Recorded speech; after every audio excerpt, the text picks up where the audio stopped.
Good morning વિદ્યાર્થી મિત્રો, કેમ છો બધા? મજામાં?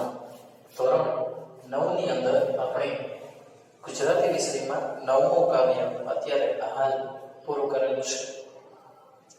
તો નવમા કાવ્યની અંદર મિત્રો આપણે જે પુત્રવધુનું સ્વાગત એવું સ્ટડી કરી રહ્યા હતા.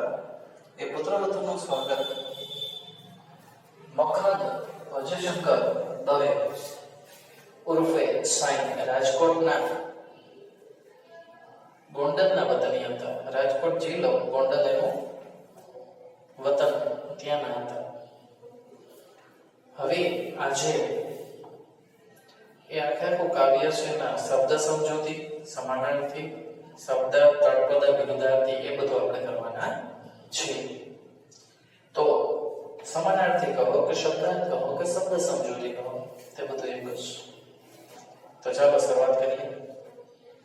અડવું શણગાર વિનાનું શોભા રહિત. અડવું શણગાર વિનાનું શોભા રહિત.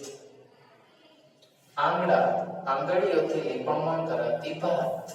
આંગળા આંગળીઓથી લીપણમાં કરાતી ભાત. પરસ સ્પર્શ કરવો. પરસ સ્પર્શ કરવો. ટોડલો ટોડલો એટલે કે ટોલો અથવા બાર શાકના ઉપલા લાકડા આગળ રહેતો છેડો. બાર શાકના ઉપલા દરવાજા છે એમાં ઉપલા લાકડા આગળ રહેતો છેડો એટલે કે ટોડલો. ત્યાં ટોડલામાં ઘણી બધી વસ્તુઓ ટીંગાડવામાં આવે છે. શુભ તોરણ પણ ટીંગાડવામાં આવે, કોઈ પણ વસ્તુ શુભ થાય એટલા માટે. છતર તો છત્ર, છાપરું. છતર તો છત્ર અથવા છાપરું. ઉજાડવું તો ઉજળું કરવું અથવા શોભાવવું.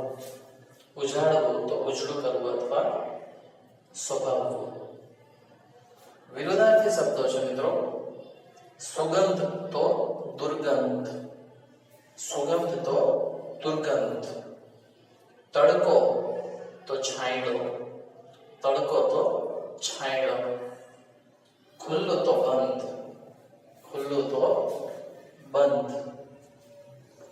પછી છે તળપદા શબ્દો. તળપદા શબ્દો અથવા તળપદા શબ્દો. લક્ષ્મી તો લક્ષ્મી. લક્ષ્મી તો લક્ષ્મી. ઓછવ તો ઉત્સવ.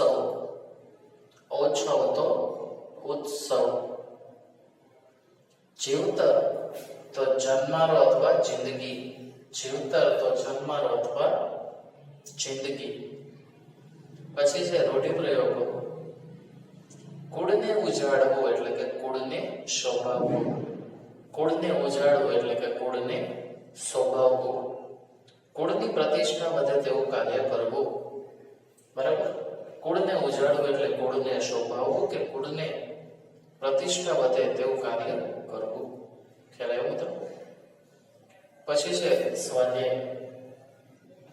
સ્વાધ્યાયની અંદર પ્રશ્ન નંબર 1, નીચે આપેલા વિકલ્પોમાંથી સાચો વિકલ્પ પસંદ કરી ખરાની નિશાની કરો. પેલું, પુત્રવધુના આવવાથી જાણે લક્ષ્મી આંગણામાં આવ્યા. સો કમલની સુગંધ આવી. આંગણે આજે ઉત્સવ થયો. કે એબીસી ત્રણેય. તો આનો આન્સર આવે એબીસી ત્રણેય. બધી જ વસ્તુ થઈ છે મિત્રો. પુત્રવધુના આવવાથી જાણે લક્ષ્મી આંગણામાં આવ્યા છે. સો કમળની સુગંધ આવી છે. આંગણે આજે ઉત્સવ થયો છે. આ બધું જ થયું છે. તો આન્સર આવે ડી, એબીસી ત્રણેય. પુત્રવધુના મેળ કેવા લાગે છે? તો કડવા ઝેર લાગે છે, વહાલ નીતરતા લાગે છે, કબેણ લાગે છે કે તોછડા લાગે છે? નોર્મલ વસ્તુ છે. પુત્રવધુના મેળ વહાલ નીતરતા હોય તેવા લાગે છે. ત્રીજું, ઘરનું છત્ર બનવું એટલે ઘરનો કબજો સંભાળી લેવો. ઘરના બધા સભ્યોને સાચવનાર બનવું. ઘર હવે ઘર રહ્યું જ નથી કે પછી અગાસી ઉપર નવું બાંધકામ કરવું. તો અહીંયા પણ આન્સર આવશે બી, બી ફોર બોલ. ઘરના બધા સભ્યોના સાચવનાર બનવું એટલે ઘરનું છત્ર બનવું. ચોથો, ઘરની અગાશીનું ખુલ્લું આકાશ વાક્યનો ભાવાર્થ. સ્વછંદીપણું તળ અને ફળ. ઘર, અગાશી અને ખુલ્લું આકાશ, બંધન, ગુલામી અને તિરસ્કાર કે સન્માન, સ્વતંત્ર અને સ્વીકાર. તો અહીં આન્સર આવે સન્માન, સ્વતંત્રતા અને સ્વીકાર. સન્માન, સ્વતંત્રતા અને સ્વીકાર. ક્લિયર? એના પછી મિત્રો આપણે પ્રશ્ન નંબર 2, નીચેના પ્રશ્નોના 2-3 વાક્યોમાં ઉત્તર આપો. નીચેના વાક્યોમાં 2-3 વાક્યોમાં ઉત્તર પ્રશ્નના આપવાના છે. પહેલું, ઘરની અડવી ભીતો હવે શણગારથી કેમ શોભવા લાગી? કારણ કે પુત્રવધુનું જ્યારે સ્વાગત થાય છે, જ્યારે નવી વહુરાણી પુત્રવધુ પરણીને આવે છે, ત્યારે જે ખાલી દિવાલો છે તેની ઉપર પોતાના હાથની છાપ મારશે, બંને હાથની કંકુના પગલા કરશે. એટલે જે ભીતમાં જે છાપ મારશે એ અડવી એટલે કે કોરી દિવાલો. એ કોરી દિવાલો હવે શણગારાશે. સમજાયું? એટલા માટે આવું કહેવાયું છે કે ઘરની અડવી ભીત હવે શણગારથી શોભવા લાગશે. પછી છે નીચેના પ્રશ્નોના 7-8 લીટીમાં ઉત્તર આપો. પુત્રવધુના આગમનથી ઘરમાં આવેલ પરિવર્તનની નોંધ તમારા શબ્દોમાં કરો. તો મિત્રો આખા કાવ્યની અંદરથી ઘણા બધા ફેરફારો થશે. છત્ર મળશે, અડવી ભીતો છે એ શણગારથી શોભી ઉઠશે, સોસો કમળની સુગંધ આવે છે એવું લાગે છે. આ બધું જ તમે લખશો, બરાબર? પરંતુ વ્યવસ્થિત અક્ષરે. બીજું, પુત્રવધુનું આગમન ઘર માટે ઉત્સવ બની ગયું છે તેમ કવિ શા માટે કહે છે? કારણ કે ભવિષ્ય ઉજ્જવળ થઈ જાય છે. બધા જ પુત્રવધુનું સ્વાગત કરે છે અને તેના ગુણોને લીધે શું થશે?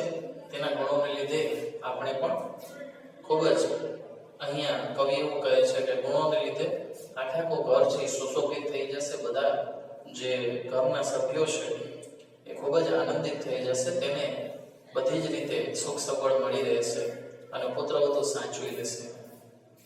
નીચેની કાવ્ય પંક્તિ સમજાવો. એને બબ્બે તે કુળને ઉજાડ્યા. મિત્રો અહીંયા બબ્બે કુળને ઉજાડ્યા એનો મતલબ એવો થાય છે કે તેનો પિયર એટલે કે તેનું મમ્મી પપ્પાનું ઘર જ્યાં તેનો જન્મ થયો છે અને જ્યાં તે સાસરે જાય છે, બરોબર, એ બે કુળ છે એની સાથે તેનો ગાઢ સંબંધ છે. પપ્પા મમ્મીના ઘરે પિયરે એને જન્મ લીધો છે અને વર્ષો સુધી ત્યાં વાલ કર્યો છે. હવે સાસરે જશે, ત્યાં તેના મમ્મી પપ્પાનું ઘર છે, ત્યાં પણ એના વખાણ થાય કે ડાઈ દીકરી છે. પુત્રવધુ બની જ્યાં જશે ત્યાં પણ તેના વખાણ થાય છે કે પુત્રવધુ છે એને બીજું ઘર પણ સંભાળી લીધું. આવું બધું છે. તો ચાલો આજે મેં તમને પુત્રવધુના સ્વાગત એમાં શબ્દ સમજૂતી, વિરોધાર્થી, તળપદા શબ્દો, રૂઢિપ્રયોગો અને સ્વાધ્યાય આટલી 5 વસ્તુ કરાવેલી છે. જે બધી જ વસ્તુ તમારે તમારી બંને બુક્સમાં, પાકી બુક અને રફ બુક બંનેની અંદર એક વાર એટલે કે ટોટલ 2 વાર લખવાની છે. મિત્રો મોટા ધોરણ હોય એની અંદર બોર્ડમાં ના લખવાનું હોય.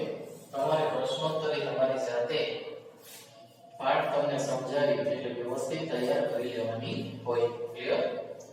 તો મિત્રો ખાસ ધ્યાન રાખજો. રેગ્યુલર હોમવર્ક કરતા રહેશો તો વાંધો નહીં આવે, નહીંતર પછી તકલીફ પડશે.